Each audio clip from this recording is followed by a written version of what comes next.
Ko ia tētahi o ngā pou tōtara o Ngāti Ranginui, engari kua hinga a Morehu ngā toko rahipere, he kaumātua i whakamānoatia ki te tohu nui o Aotearoa, i te tau 2007, he kaumātua i whakawhiwhia ki te tohu tākuta honore e te whare wānanga o Waikato. Ka maharatia hoki a ngā toko rahipere, mo tana ārahi i tōna iwi ki te whakatutukihanga o tā rātou whakataunga tiriti i te tau 2012. He whakataunga Itāria mo te wā roa.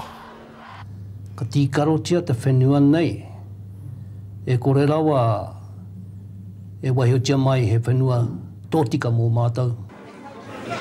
Ko mahea ngā whakaaro, ko tino mahea.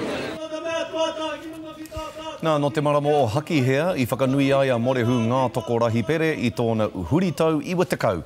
Kei te haria tōna tūpāpaku ki te marae o Wairoa, ka tahi ka haere ki te marae o Huria. He ai ki ngā kōrero ka tai atua kingi tūhaitia me tōna ope ki reira ki te poroporo aki atu ki aia.